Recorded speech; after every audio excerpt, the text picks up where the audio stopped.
Committee hearing will now be called to order. Madam Clerk, please call the roll. Alderman Conway, Alderman Moore, Alderwoman Murphy. Here. Alderman Kotar, Alderwoman Pam Boyd. Here. Alderman Bosley. Present.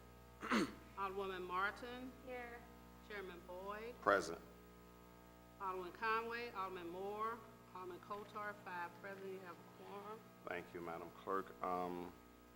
The first board bill up is Board Bill number 92, sponsored by me. We will not be taking a vote on these bills today. There's 2 bills, 92 and 94, but we'll go ahead and have them heard. We're going to schedule a street hearing for 9 o'clock in the morning to take a vote on the bill. So I just want to let the committee know that, to take a vote tomorrow before the Board of Aldermen meeting. So what I'll do is I'll talk about Board Bill 92 and what it does, and we'll take testimony for anyone who has signed up. One of the main things that Board Bill 92 does, if you look at page 3, we're going to use the language based on state statute as how the 40% is calculated. And at line 9, it states a transfer to the general fund of the City of St. Louis of 40% of the net change in parking meter fund balance after all payments for capital improvements and debt service have been made. By state statute, that's the only thing that they're authorized to be taken from the net fund balance. Now, I know accountants and logic would probably suggest that operating expenses are all part of net fund balance that should be subtracted and so on and so forth. But based on black law, the way it's been explained to me, the statement is what it is, and we can't read any more into that. So that's a change. And also, that'll make a huge impact on the City of St. Louis. It will make the difference between transferring $1 million and possibly $4.9 million, just based on 2016 fund balance calculations. So that's what it does in general there. But then I have some amendments, since we pretty much have this chapter open. You should all have amendment number 1. On amendment number 1, does everyone have amendment number 1? Okay, and what amendment number 1 does, beginning on page 1, line 3, after an ordinance repealing section 17.62.220 of section 1 of ordinance 62047 approved July the 20th, and the rest you can read. It's basically saying, delete the commission shall meet at such time as may be designated by the chairman thereof, deleting that and adding at least once a month. So we read, the commission shall meet at least once a month, and meetings shall be called by any member within 72-hour notice to all other members. So that's amendment number 1 that will be proposed to the bill.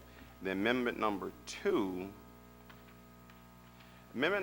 kind of speaks to what happened on Friday as far as the debate that was talked about different subject matter in a bill, which on one hand is true. No bill shall have 2 subject matters except a general appropriations bill. A general appropriations bill can have more than 1 subject matter. However, what we decided to go ahead and do is insert that same language, which was basically in section 12 of Board Bill 39, committee substitute as amended, which basically says all line item budget modifications and travel shall be pre-approved by the Parking Commission. Any payments required by the appropriations herein shall be made in accordance with the policy and procedures imposed by the comptroller. So that's to fix whatever concerns that people had with that particular bill, which the bill is legal regardless of what other people say, and has been signed by the mayor. Amendment number 3 makes a change to page 3, line 11, to page 3, line 15, and on page 3, line 19. And what it's basically doing is, beginning on page 3, line 11, is striking out the following words, in accordance with, and everything all the way down to a serious minimum amount in parentheses. That's page 3, line 11. Then page 3, line 19 is striking out 3, further, the annual budget shall include a payment, ending with the minimum amount as defined herein. So all that would be stricken out. Amendment number 4 will add Beginning on page 4, line 17, the following words: "The Parking Commission shall have monthly meetings to allow timely review of said reports," and we're talking about the financial reports. "Any cancellation or rescheduling of monthly meetings shall be approved by a majority vote of the commission. This vote may be taken on a conference call." So basically, this is kind of a cleanup of the parking meter fund code set by the city of St. Louis, passed in basically 1990, and it hasn't had a lot of revisions since then. It's some cleanup language, and it also adds more language for transparency. We have someone here signed up to give testimony, and we're going to start with, first of all, are there any questions from members of the committee? I'll go down. Alderwoman Murphy? No, not at this time, thank you. Alderwoman Martin? Okay, so we'll have Leonard Johnson speak first. Morning, Mr. Chairman, members of the committee. Good morning. I'm going to offer a couple pieces to submit to the committee for review.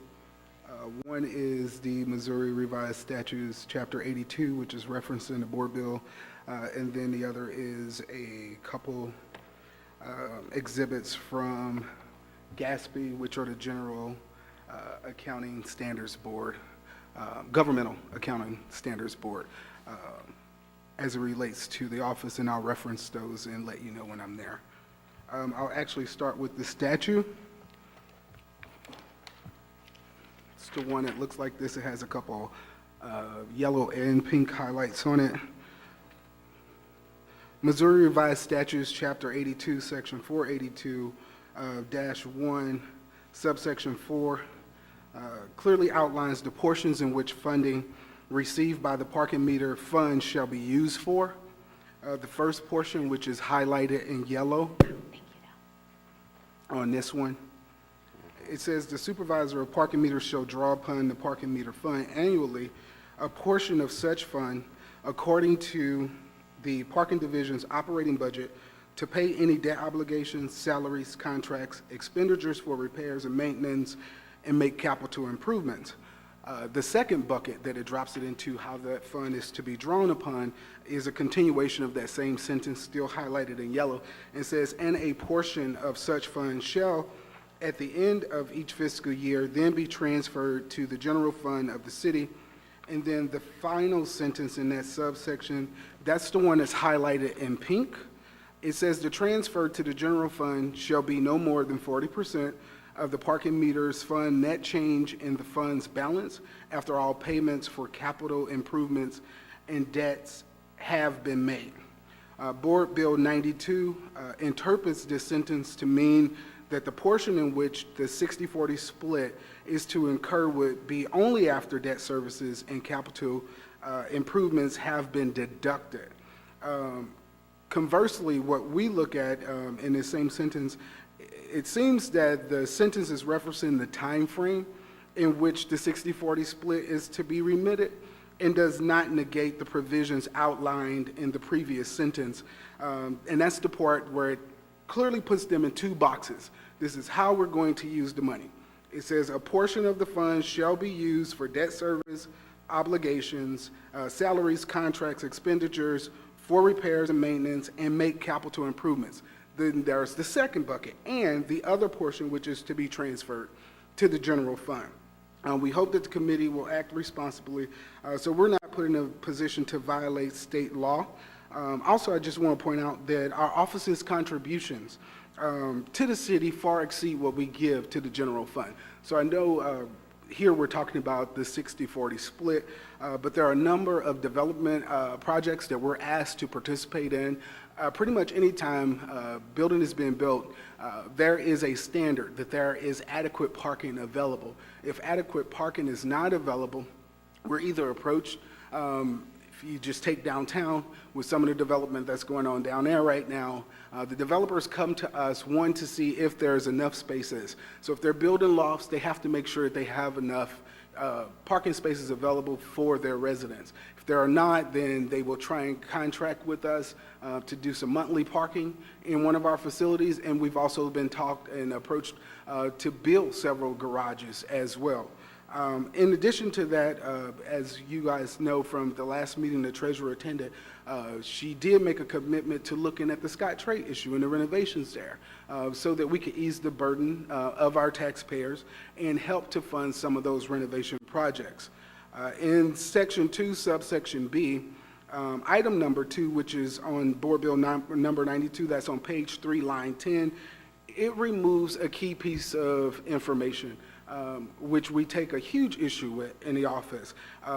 From that original board bill, if you had what we are changing from before you, what you would see is there was a line that essentially read, in accordance with generally accepted accounting principles, which is GAAP. We call that GAAP. This board bill in its present form would essentially ask the treasurer in her capacity as supervisor of parking meters to operate an enterprise fund outside of the standards that are in GAAP. In addition to GAAP, we are audited each year by KPMG. And out of GAAP, so these generally accepted accounting principles, grew the Governmental Accounting Standards Board. And that's the standard in which we are measured by. So if you're looking at our financial statements, our audited financial statements, we are basically reviewed on how we measure up to those standards. In GASB, that's the Governmental Accounting Standards Board, this would be equivalent to our police being measured by the standards of the International Fraternal Order, or it would be equivalent to our building division being measured by the International Building Codes. So there are national and international standards that set forth policies and standard practices that you would expect, particularly out of a government agency that's responsible for our banking relationships and the accounting. Within the Governmental Accounting Standards Board, which are the standards our office adheres to, there are classifications of funds. Those classifications include general funds, proprietary funds, and fiduciary funds. Under proprietary funds, there are enterprise funds and internal service funds. As stated in our audit reports, the parking division is an enterprise form. GASB, which is the short term for Governmental Standards Board, number 34 outlines reporting requirements for a proprietary fund, and I have provided a couple excerpts for you. That's the other handout. The first is found on page 33. Should be highlighted under required financial statements for proprietary funds, which includes a discussion about enterprise funds there. And then the second is found on page 35 under the description of the statement of revenues. Those are expenses and change in fund net assets and its calculation, which includes operating expenses. So according to the national standards that are out there, operating expenses are a portion of the change in your fund. This is, I think on a state level, they call this change in net position. We utilize that language that is just another way of saying change in fund net assets. And when you're calculating that out, you take out your operating expenses. This should serve as an adequate support that the definition of a change in fund net assets must include operating expenses. Financial statements of the Treasurer's Parking Division are reported using economic resource measurement, focus, and the accrual basis of accounting. The accrual basis of accounting recognizes revenues when earned and expenses when incurred. In reporting financial activities, the Parking Division applies all applicable Governmental Accounting Board standards pronouncements. Again, we hope that the committee will act responsibly here where we do not violate state law, governmental accounting standards, or open ourselves up for legal action against another city department. With that, I will wrap up there, Mr. Chairman. If there are any questions, I can answer some. I do have our CFO, Michelle Smart. She handles some of the day-to-day operations as it relates to our accounting, so I could offer some general answers, but if there's something more specific, I'll ask Ms. Smart to come up. Okay, thank you. Sure, I have some questions, and I'll entertain questions from the committee. I think you did a good job clarifying what the fund is used for and all of the expenses, which is highlighted in yellow. But what's highlighted in purple is basically what I would interpret as the revenue sharing calculation, which this board bill is not intended to dictate that you operate outside the national accounting system. But as reading this in purple, it gives us a formula for making a calculation of the revenue that should be shared with the city of St. Louis. So it's not reflecting how you actually do your accounting and what your balance sheet should look like, and so on and so forth. It's just the methodology used to make the calculations, and that's what we're trying to make the change to. So instead of using the calculation method, which has traditionally been used, whereby you subtract out the operating expenses, depreciation, because I've even talked to other accountants, and they said the net fund balance doesn't include depreciation. That should not have to be taken out before the 40% is calculated. And of course, I'm not an accountant, but I've sought extensive legal advice on this because I know it's a little touchy subject. But what I'm excited about is when I speak to the treasurer, and I know the treasurer is always saying, hey, look, I would be willing to support and give more revenue back to the city, but my hands are tied. So this is an opportunity to untie the hands of the parking supervisor, the treasurer, acting in the capacity of the parking supervisor, and allow for more revenue to be transferred back to the city. You think the treasurer would not be interested in transferring more revenue back to the city? So Alderman, if I could just answer a couple questions, I'm going to ask Michelle to jump in too on the specifics of accounting. The first portion of what you talked about, and I think this is the central part of where we disagree, and that is, again, on the Missouri Revised Code. Highlighted in yellow, it basically lumps how our parking fund is to be utilized. Yes. It lumps it into two portions. It designates one portion very, very clearly. The first few sentences start to speak to the fact that you have your operating expenses. You have in portion one, and it lists like 5 different individual things. So portion one says your operating budget to pay debt obligations, salaries, contracts, expenditures for repairs and maintenance, and make capital improvements. That is portion number one. The next bucket, it says very clearly, and a portion. So those are two, that's what I'm paying attention to, where it says a portion. It puts another portion in there, and it says, of such funds shall at the end of each fiscal year then be transferred to the general fund of the city. That is essentially where we are disagreeing, and I understand your position there. I do know that the treasurer is committed to trying to put more funding into general revenue, and whether or not we are able to do that based off the current confines of the law. Again, I will reiterate some of those other ways that we have been able to operate with development projects. Tagging along there, it's no secret that we help fund the MetroLink study. It's no secret that we are very committed. Scott Trade is built right there on our Kiel Center garage. That's not going anywhere, so we have a vested interest in making sure that we could do as much as we can. The other portion that I heard you refer to, which was, I believe, depreciation, not being calculated in there.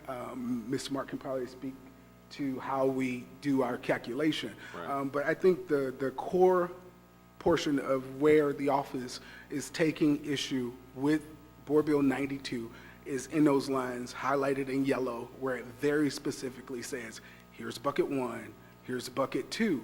And so when you look at that final sentence, which references making a transfer after all payments and capital improvement and debt services, and we're saying that is the period.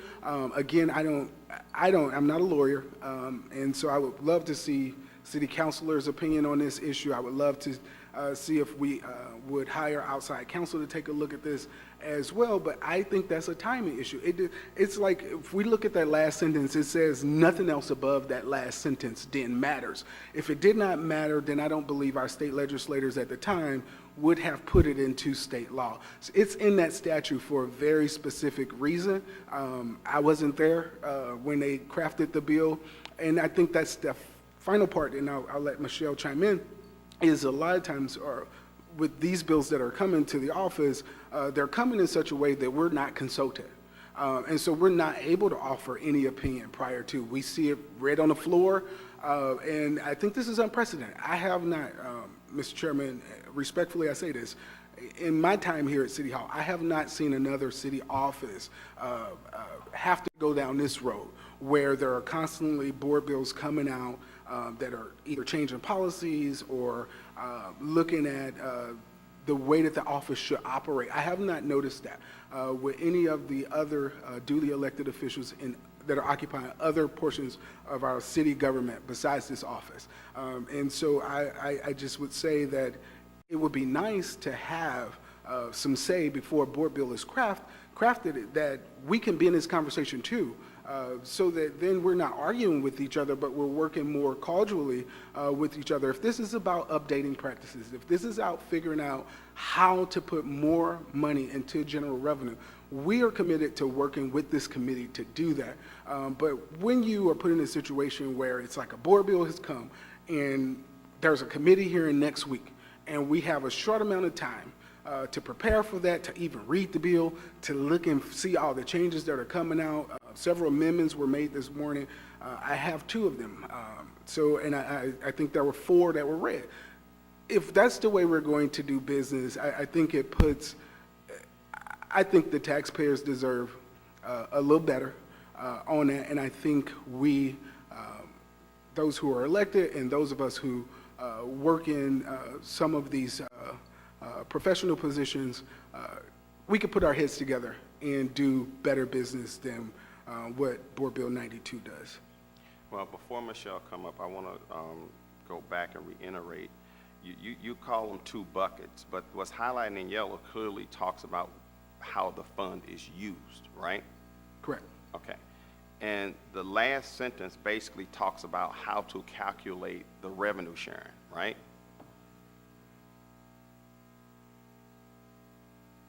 It doesn't stop you from being able to pay bills, which basically says pay debt on obligations, salaries, contracts, expenditure for repairs and maintenance, and make payments on capital improvements, and a portion of the fund shall, at the end of the year, be transferred to City General Revenue Fund.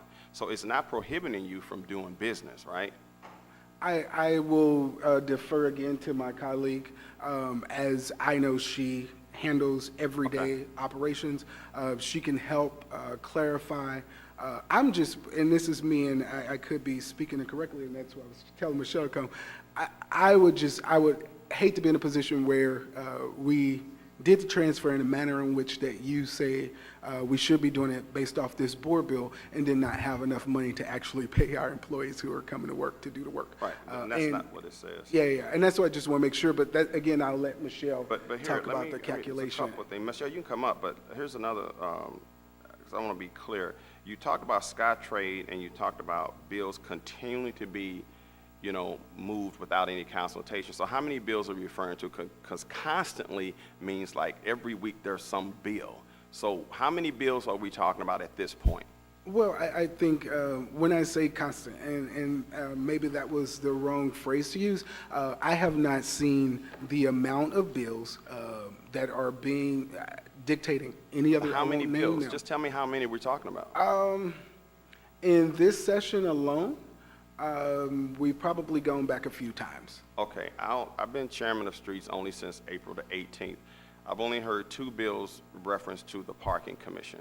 One of them is Board Bill 39, which came out, that was the budget appropriation bill, Board Bill 39 as amended, right? And then Board Bill 92. And both of those bills are loaded with policy changes.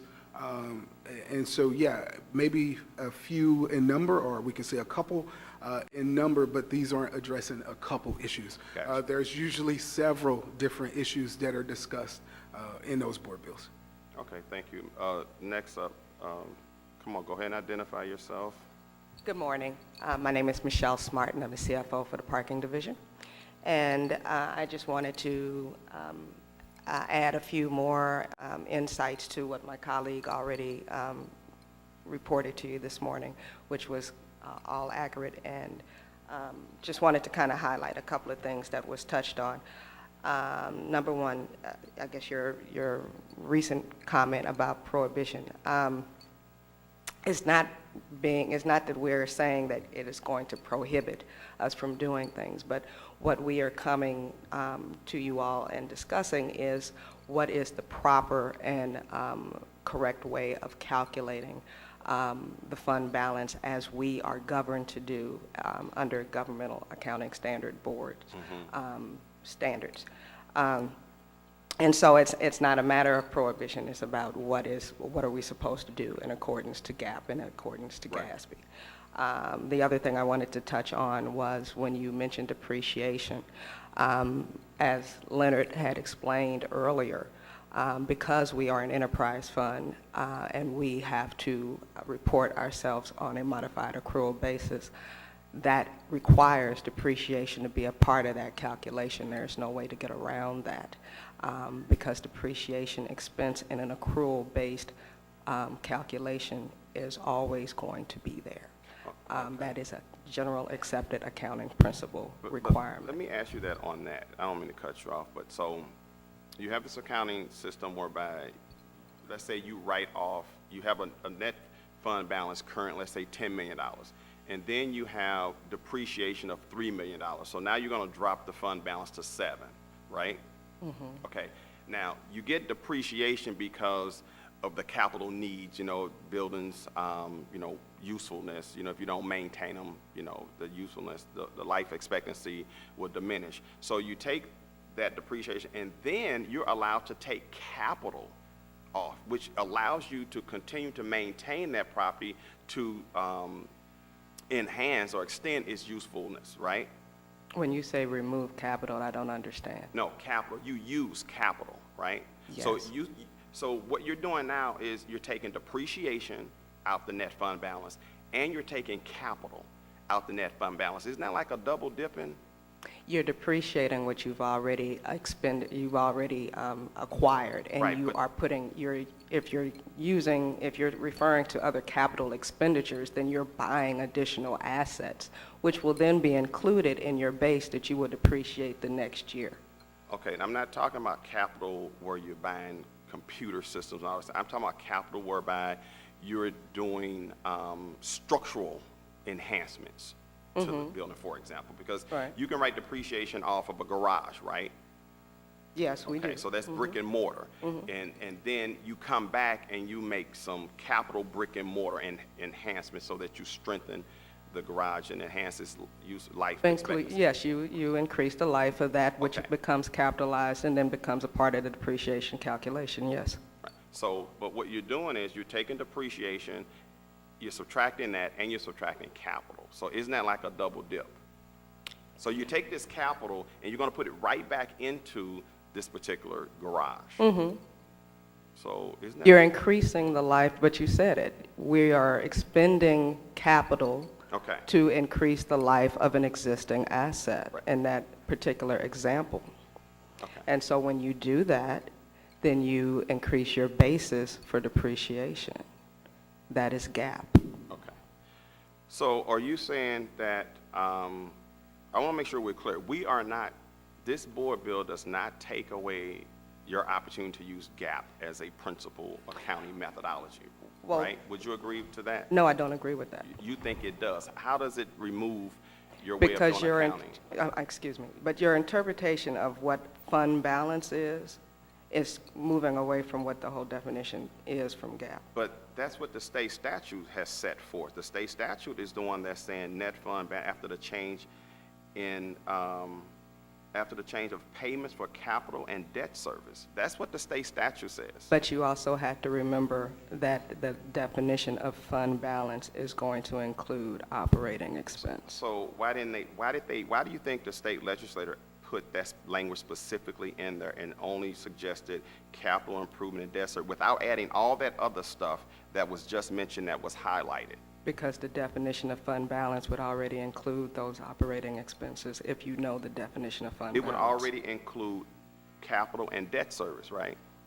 Yes, it really should. So I don't, it's kind of redundant in that sense. I do agree with that. But I know what the definition of fund balance is. And if And you I- know the and I'm gonna definition of agree fund with you. balance, it has operating expense. I agree with you 100%. We agree on that.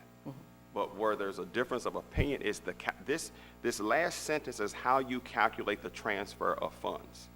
That's all that is. It doesn't change, how you truly produce financial statements. I think if the way that it's being interpreted is changing the meaning of fund balance, with all due respect. Okay, well, it's not our expectation that you would change how you create your fund balance as far as gaps, okay? This is just how you do the formula for the 40%. And I think, if I can That's- chime in right But there, it's, Michelle. go ahead. I think I hear what both of you guys are saying, and that's why I keep saying I think the central part of the disagreement is right there in that sentence. So when we're reading, and I'm not an accountant either, so when you read that, just as it is, it says, "The transfer of the general fund shall be no more than 40% of the parking meters funds net change in the fund's balance."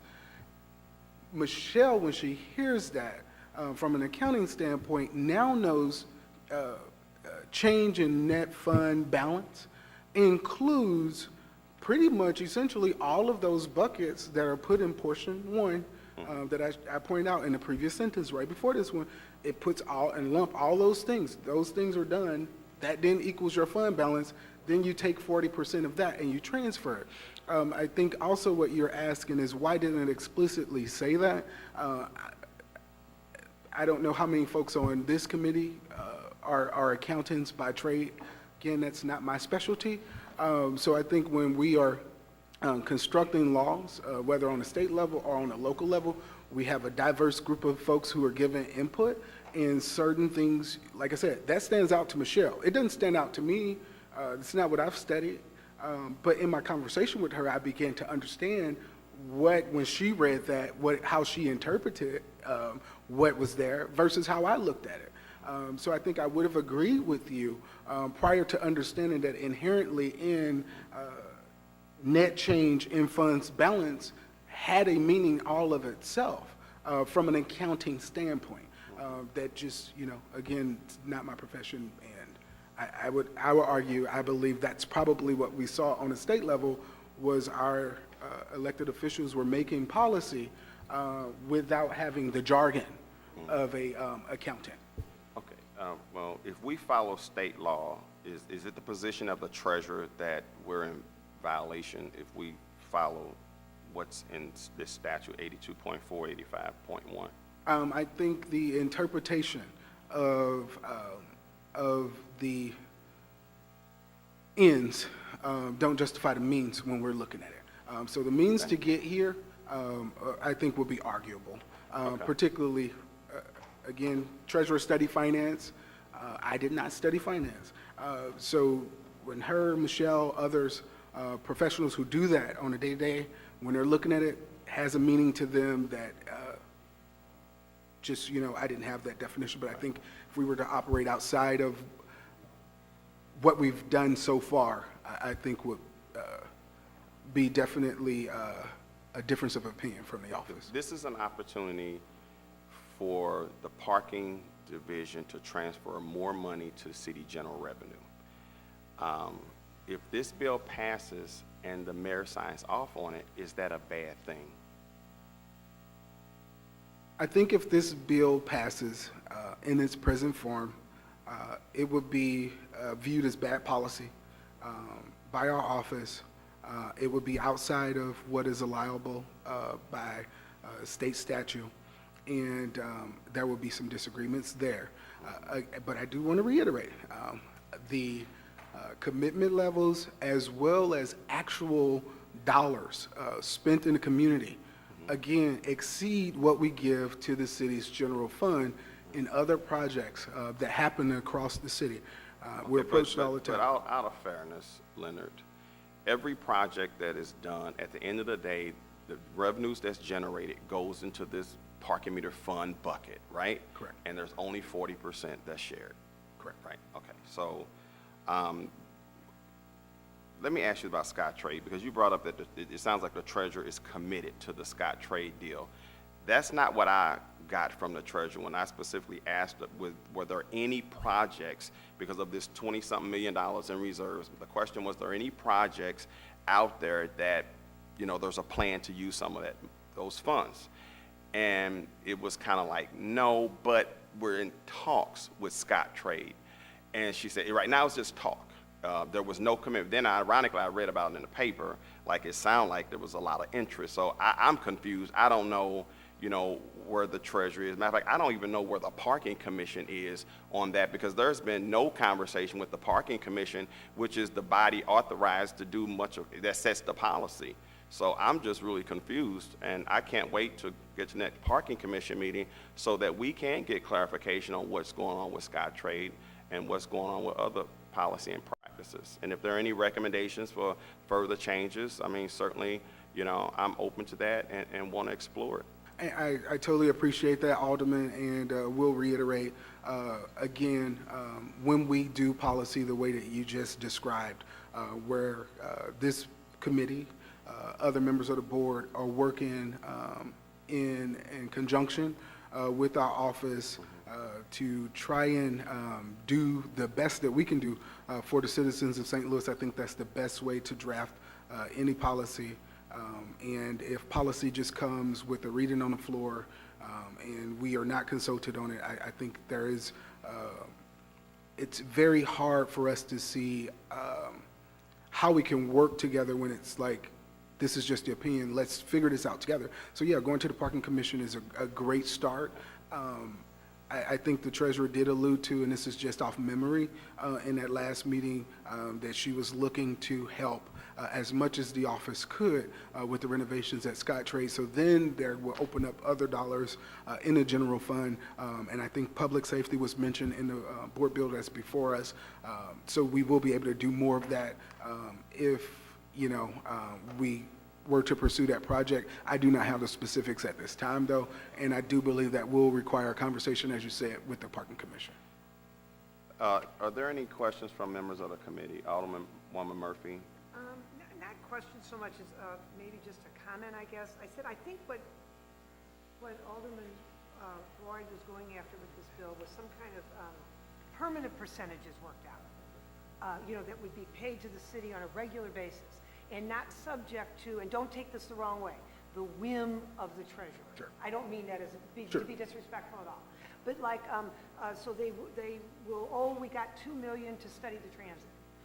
We've got $2 million for Scott Trade. Sure. But it's not a permanent thing that this body can count on, that Sure. the city can count on. I think that's what we were trying, that's what Alderman Boyd and we ourselves were trying to come to some kind of a permanent a percentage that we could all live with. And Alderwoman, so not Scott Trade, the Metrolink study, that was not taken out of this particular fund. No, I understand. That was an entire. $2 million was available. Yeah, in our reserves. So that came out of a whole separate The budget. public wants to know why that $2 million, I'm just going by what people ask me at meetings. Well, where did that $2 million come from? Sure. Why is it all of a sudden available? Okay. For this study? No, or I understand that. That's all. So and if we're talking separate buckets, so that reserve fund, there was, I believe that went through. So that went through our parking commission. It's no secret the treasurer has a debt reserve fund, as well as the other enterprise funds, I believe water, airport. Am I missing somebody else? Water and airport, they're also enterprise funds, so they also have debt reserves. The city of St. Louis has a debt reserve. So that money came out of our reserves. That was not our operating expenses at all, and that was approved by the parking commission through resolution. As far as the having some type of minimum standard, like we cannot, we can only guesstimate our revenues and for upcoming year, and think about how we get our revenues. So our revenues comes from properties that we own. We own all of our garages that we own. We own 6 garages and several surface lots. So money comes in from those places. Events is a big portion of some of the revenue that we get. So events that happen at Scott Trade, Peabody, we'll have our garage, sometimes the city hall lot open for those things. Things that you cannot anticipate will the Blues go into the playoffs? That will dictate how much revenue we bring in. Will the Cardinals go to the playoffs?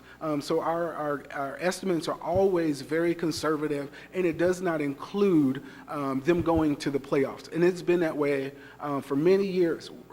We always underestimate how much we're giving back to the city. Since Ms. Jones has been in office, we have consistently given more to the city's general fund, upwards from a couple $100,000 from before we got here to over $1 million since we've been here. And I think that in and of itself shows this treasurer's commitment to making sure that we're putting as much money that is designated by law for us to put back into this general fund. When it comes to those standard accounting principles, that's the only thing I'm arguing with Alderman Boyd on, is on the accounting side. Yes, I know when we read that sentence, it looks like it says right here, after you do your capital improvements and your debt services, you do this transfer. But again, in there, when it's saying the funds net change in funds balance, that has a definition that is included in there, that in the accounting, this is accounting 101 for them.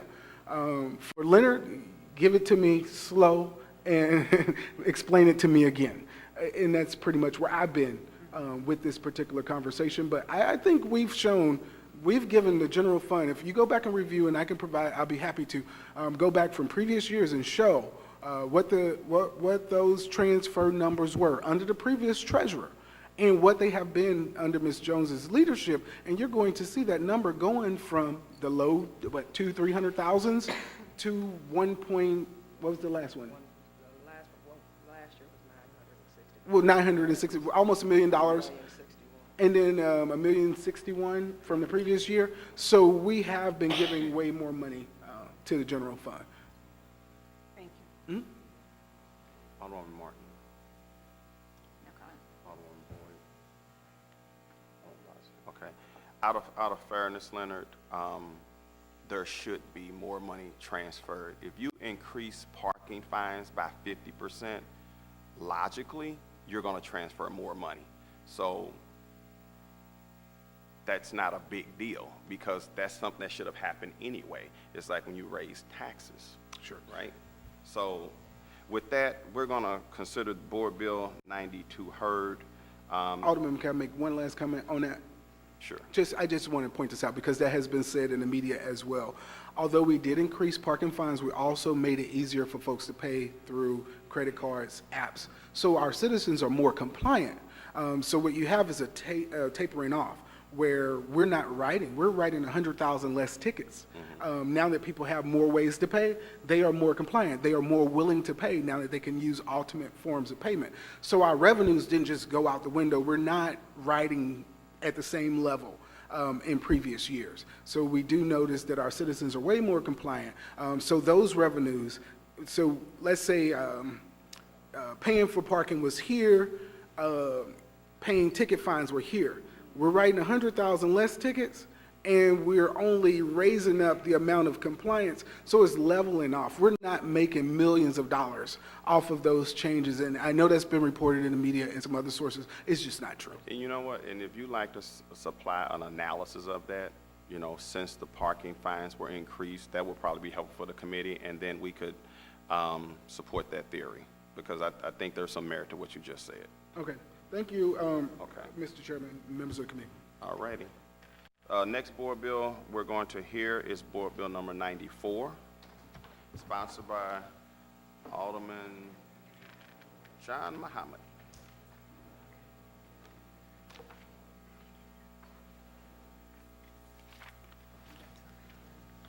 Thank you, Mr. Chairman, members of the committee. My name is John Collins Muhammad, Alderman 21st Ward. So my board bill basically is renaming a section of Lee Avenue honorarily. The section of Lee Avenue between Dryden Avenue and Taylor Avenue to Terry Chip Jones Way. Terry Jones is the longtime executive director of the Wesley House Association, which is in my ward. They do a lot of community programs, and they are a big asset in my ward. And he is retiring at the end of this year. He has served as executive director since 1984. and he's retiring. So this is just in commemoration of him and in honor of him. I'm just asking the committee's full and unanimous consent and passage of Board Bill 94. Any questions? Alderwoman Murphy. None, thank you. Alderwoman Martin. Alderwoman Bowsley. Okay. Unfortunately, Alderman Muhammad, this bill is not in its proper form. This bill should list justification, as you stated, why Mr. Terry Chip Jones is an outstanding citizen in the 21st Ward. It's just small things, but whereas he's done this, he's done this, he's done that, so that the public knows exactly why, when they read this board bill and this ordinance, why he was so recognized. So what we're gonna do is, can you have, because we're gonna hear this again in the morning. So can you have an amendment made to this bill, and then we can submit it in the morning and get this passed for you? Absolutely, Mr. Chairman. Okay, thank you. So Board Bill 94 has been heard today. This concludes the Streets, Refuse, and Traffic Committee. We will adjourn again at 9 a.m. in the morning, right here in the Kennedy Room. Thank you. Adjourn, meeting adjourned.